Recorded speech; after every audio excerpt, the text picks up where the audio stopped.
Yo, what's going on guys? Welcome back to yet another airsoft video. Today for you I have the Tokyo Marui Night Warrior new pistol. It is based off the 1911 or more like the 2011, but when you open the box you get notes of gas in the colder months.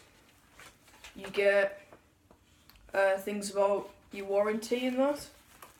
And then you get the standard Tokyo Marui manual. It's all in Japanese.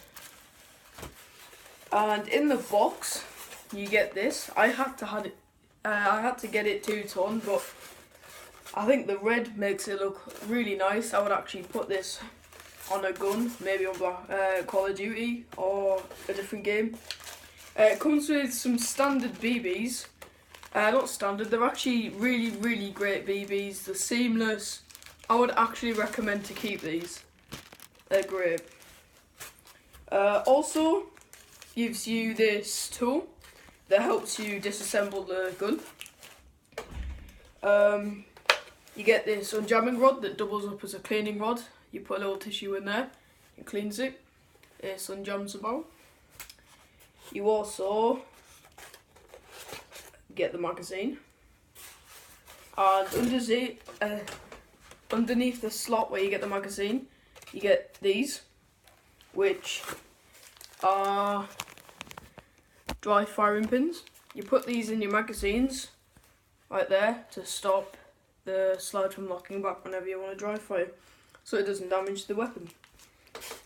And then last but certainly not least, you do get the gun itself.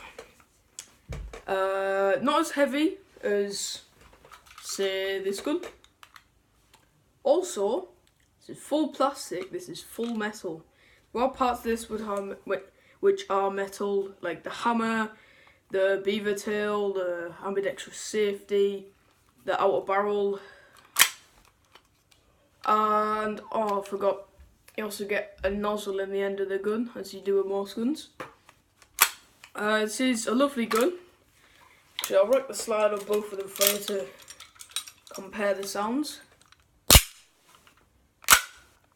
So, please post your opinion in the comments of which one you think does sound better. This one sounds snappier, but this one just sounds a bit more realistic in my opinion.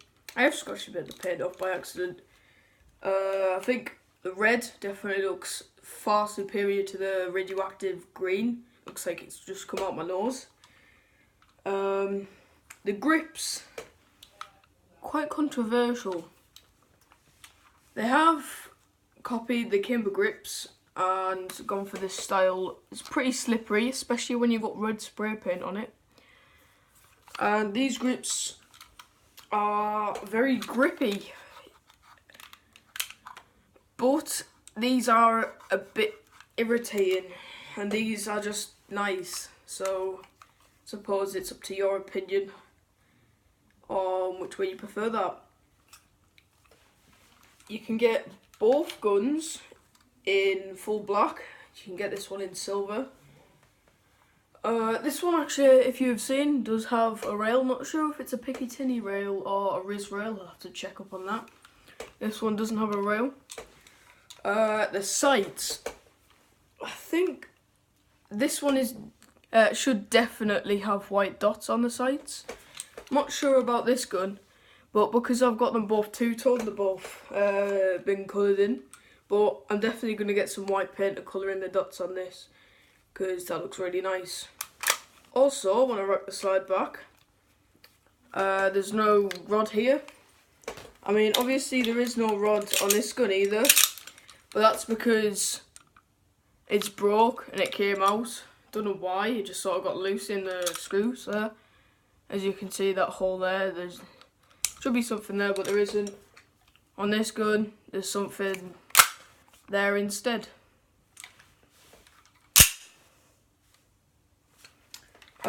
So this one doesn't need a barrel bushing removed since it doesn't have one. And this one does have one, so you would need this to disassemble the weapon. On the takedown lever and slide lock and release, this is fully flush with the gun, so you might need a little tool to get it out. I originally had to use this to get it out because I didn't have a screwdriver with me. But this one, it's a lump, so you can easily put it in that position, pull it out, or push it out the other way. This is broke, so I can easily pull it out, and that slips out there. This gun, it did set me back 150 quid. It's such a nicer gun than the other, feels so much nicer, and actually the mag compared to the other gun is so much nicer too. There's only a few main differences. This one's a bit cheaper made than this one. The bases are definitely different to suit the different guns. They've both got these little serrations on the side. This, I believe, is a direct copy from this, just a little bit change. Actually, as well, this opens up about here. So when you pull the spring down to here, you can put 2 BBs in there, instead of this gun where you have to go all the way down here. So you don't have to pull the spring down at the start as far as the other gun you do. So that's really nice. When you put the dry firing pin in, it does sort of create a nice piece. But in my opinion, it suits this one more than this one. But let's see if they are compatible with each other. This is the Army Armament mag with the Tokyo Marui. It does fit in. Doesn't look like it suits it, but it does fit in. And if I take the dry firing pin out of this mag, I can see, since it's got no BBs in, that's there. The slide does not lock back at all. Don't know why that is, probably because it's a bit loose in the mag. But yeah, slide doesn't lock back with that one.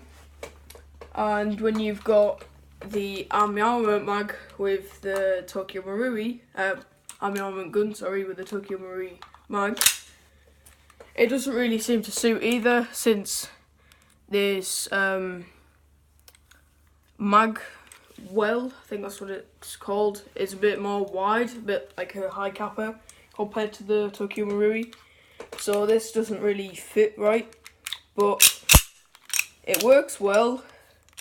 It is a bit stiff when you pull it out, and also when you take the dry firing pin out, it does lock back. Maybe because it is a bit more tight, see, it doesn't drop out when you press the mag release button. Look, I'll press it here. You have to pull it out or shake it out.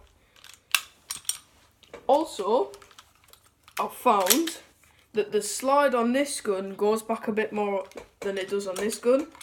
So say when you've got maybe a mag that isn't empty, or a dry firing pin in a mag, you can it's got a mag in. You can pop the mag in the bottom, and then you can do that.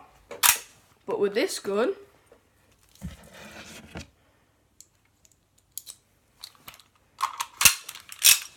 you can't. Well, not most of the time, but sometimes you can. I got a bit lucky there. See?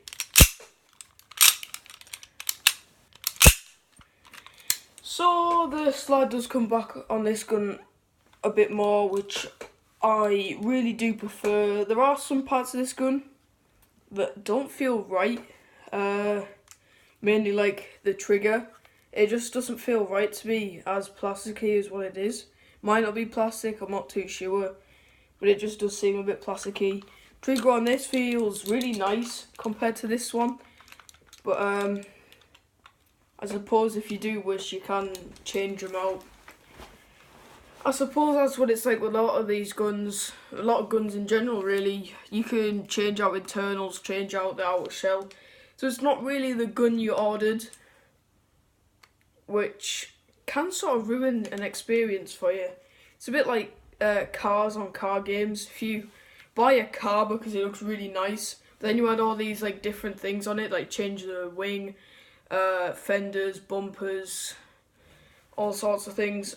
It just doesn't look the way you ordered it or like bought it. So changing it around sort of brings away the atmosphere you got when you first got the car. And it's the same with guns. I can say that this gun is a bit top heavy. Doesn't have any weights in the grip. It's so top heavy. It's also really rattly. This gun, it's balanced. Its weight is so nice. I would say it's about as heavy, but you can't feel it because it's got weights in the grip as well, right underneath the plastic grip, where this is just a normal plastic grip. So this is more balanced, and a few things may rattle, but definitely not as much as this.